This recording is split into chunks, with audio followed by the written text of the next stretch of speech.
नमस्कार, किचन स्टोरीमध्ये मी प्राजक्ता तुम्हा सर्वांचं मनापासून स्वागत करते।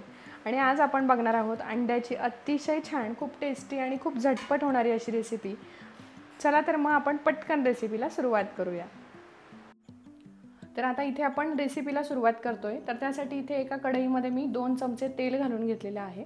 याऐवजी तुम्ही तूप वापरलं तरी देखील चालेल, पण इथे मला नंतर बटर वापरायचं आहे म्हणून मी तेलच घालून घेते। टेस्ट अतिशय छान येते। तर इथे आपलं तेल जे आहे ते व्यवस्थित गरम झालेलं आहे। त्यामध्ये इथे मी एक छोटासा चमचा जिरे घालून घेते।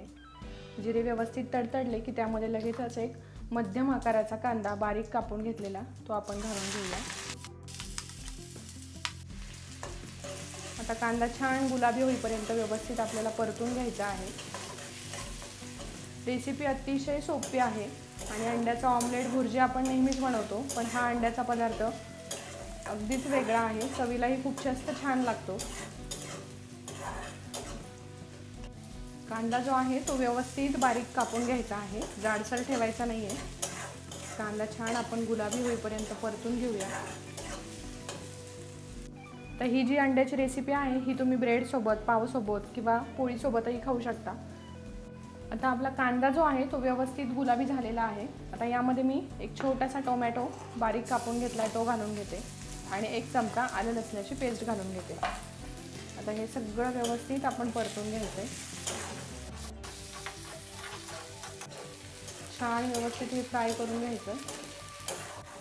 आता ह्या रेसिपीचा मूळ मसाला जो आहे तो हाच आहे, त्यामुळे याला परतायला थोडासा वेळ लागतो, पण यामुळेच रेसिपीला खूप जास्त छान अशी चव येते।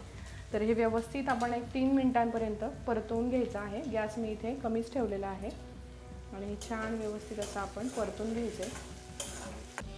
तर आता आपला कांदा आणि टोमॅटो व्यवस्थित परतून झालेला आहे। आता यामध्ये आपण मसाले घालून घेणार आहोत।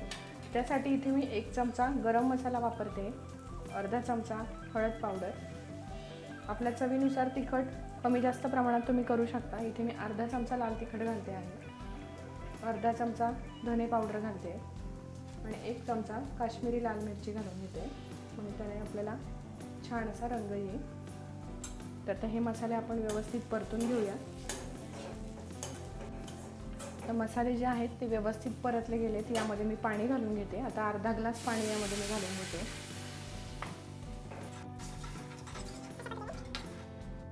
आता याला आपण एक उकळी काढून घेऊया। आता यामध्ये आपण पाणी घातलं आणि याला छान अशी उकळी आलेली आहे। आता उकळी आल्यानंतर लगेचच आपण इथे अंडी घालून घेऊया। आता अंडी जी आहे ती इथे मी 4 अंडी घेतलेली आहे, जी की मी व्यवस्थित अशी उकडून घेतलेली आहे, त्याची सालं काढून घेतलेली आहे। तर ही जी अंडी आहे ती आपल्याला आता किसून यामध्ये घालायची आहे।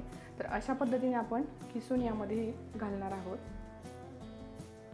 तर व्यवस्थित असं हे किसून घ्यायचं आहे। तुम्ही एकदम किसून ठेवले आणि डायरेक्ट घातलं तरी देखील चालेल, पण इथे मी एक-एकच अंडं किसून घालते। गॅस हा पूर्णपणे कमीच ठेवायचा आहे, वाढवलेला अजिबात नको आहे, नाहीतर ती ग्रेव्ही सगळी कमी होऊन जाईल। त्यामुळे गॅस जो आहे तो आपल्याला लोच ठेवायचा आहे आणि व्यवस्थित असं आपल्याला अंडं यामध्ये किसून घ्यायचं आहे। रेसिपी अतिशय सोपी आहे आणि टेस्टलाही खूप जास्त छान लागते। आता अंडी जी आहे ती व्यवस्थित आपण किसून घेतलेली आहे, इथे तुम्ही बघू शकता। आता यामध्ये तुम्हाला ग्रेव्ही कशी हवी आहे त्यानुसार तुम्ही पाणी ॲड करू शकता। तर इथे मी आणखी थोडंसं पाणी यामध्ये ॲड करून घेते।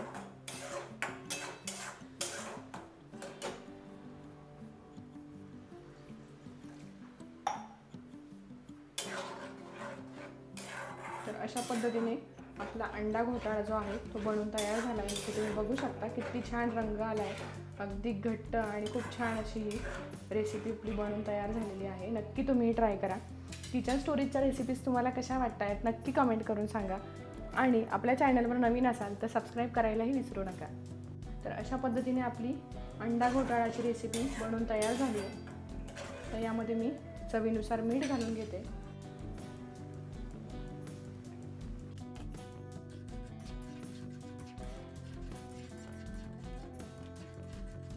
तर थोडीशी कोथिंबीर घालून घेऊ आणि अशा पद्धतीने आपला अंडा घोटाळा हा तयार झालेला आहे। तर अशा पद्धतीने इथे तुम्ही बघू शकता अतिशय छान आपली ही अंडा घोटाळाची रेसिपी बनवून तयार झालेली आहे।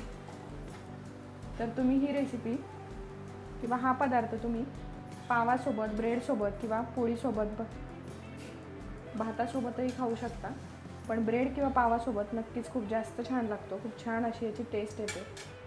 तर यावर थोडंसं आता वरतून मी बटर घालून घेते. थोडीशी कोथिंबीर घालून घ्यायची आहे.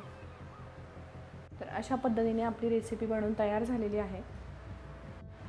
आणि इथे बघू शकता तुम्ही किती छान आपल्या भाजीला टेक्स्चर आलेलं आहे. अगदी छान मस्त अशी दाटसर आपली भाजी झालेली आहे.